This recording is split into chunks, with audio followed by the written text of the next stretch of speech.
गाय को लेकर एक बार फिर से प्रदेश की राजनीति में हाय हाय मची हुई है। कांग्रेस और भाजपा एक दूसरे पर पीले पड़े हैं। कांग्रेस के पूर्व सीएम भूपेश बघेल की महत्वाकांक्षी योजना नरवा गरवा घुरवा बाड़ी को लेकर भाजपा ने नया खेल कर दिया।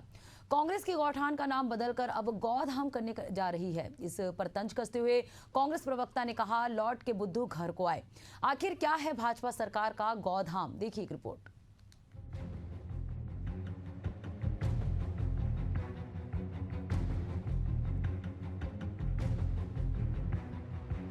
प्रदेश के मुख्यमंत्री विष्णुदेव साय सरकार के कार्यकाल में गौ आयोग ने तय किया कि प्रदेश में गौ संरक्षण के लिए गौठान की जगह गौधाम बनाया जाएगा। इसका प्लान भी तैयार किया गया। हालांकि बीजेपी जल्द ही इसके मूर्त रूप लेने की बात कह रही है। सर, ये आप लोग नई योजना लाने वाले हैं, गोधाम योजना, किस तरह से योजना रहेगी और किस तरह से संचालित होगा?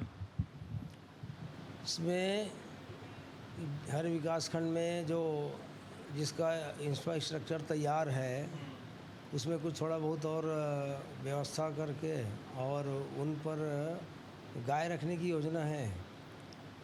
पहले सरकार थी वो गाय रखने की योजना नहीं बनाई थी, दिन में लाना रखना फिर ले जाना। हमने जो गाय है वहाँ पर गोधाम नाम से रहेगी और गाय वहाँ रहेगी रात और दिन।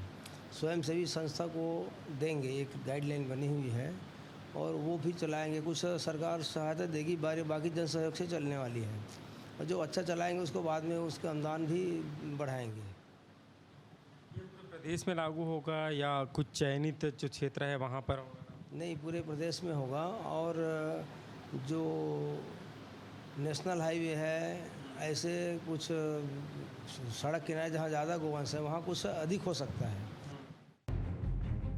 उधर कांग्रेस को बीजेपी सरकार का यह फैसला रास नहीं आ रहा है। विपक्ष से नाम बदलकर श्रेय लूटने की पॉलिटिक्स बता रहा है। कांग्रेस के मुताबिक ये सब एक बेहतर प्रोजेक्ट को बंद करने का षड्यंत्र है।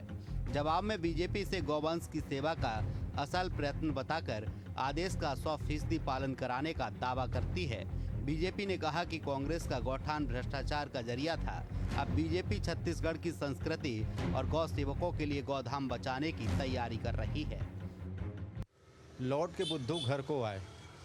जिन गौठानों के खिलाफ भारतीय जनता पार्टी ने दुष्प्रचार किया था और उसका परिणाम है कि गौ माता सड़कों पर घूम रही है, दुर्घटना का शिकार हो रही है, अकाल मृत्यु उनको हो रहा है और गौ तस्करी बढ़ गई है। और भारतीय जनता पार्टी को अब समझ में आ गया है। तब गौठान जो भारतीय जनता पार्टी इसमें ताला लगाने का काम किया था, अब उसका नाम बदल कर गौठान की जगह गोधाम कर रहे हैं ना, तो गौठान तो शुरू कर रहे हैं।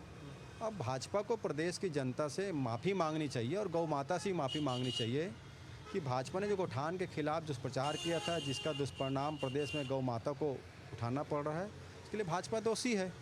अब ये गोधाम बना रहे हैं तो ये गौठान को ही बना रहे हैं।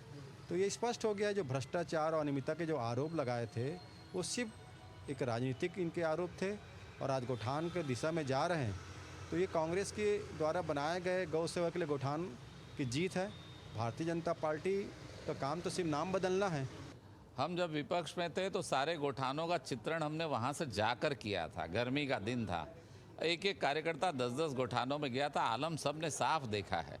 अब वो जो भ्रष्टाचार था वो पकड़ में आया है, अनियमितताएं पकड़ में आई है और अब भारतीय जनता पार्टी की सरकार, माननीय मुख्यमंत्री श्री विष्णुदेव साय जी, जो गौ सेवक हैं, गौ की पूजा करते हैं, भारतीय संस्कृति परंपरा और छत्तीसगढ़ की संस्कृति पर विश्वास करते हैं, वो गौठान को गोधाम बनाने की तैयारी कर रहे हैं और हम सब मिलकर इस गोधाम को पूरी पवित्रता के साथ, निष्ठा के साथ पूर्ण करेंगे। छत्तीसगढ़ में गाय को लेकर सियासी हाय हाय कोई नई बात नहीं है। इससे पहले भी राज्य में गौ माता पर लोग सियासी रोटियां सेकते आ रहे हैं। चाहे वो कांकेर की कर्रा मार्ट गौशाला का मामला हो, जहां 250 से ज्यादा गाय भूख से तड़प तड़प कर मर गई थी, या फिर भिलाई में गायों को भूसे में दबाकर मारकर उनका मांस जू में सप्लाई करने का। पार्टी कोई भी क्यों ना हो, मारी तो सिर्फ गौ माता ही जा रही है। एशियन न्यूज के लिए शशिकांत साहू की रिपोर्ट।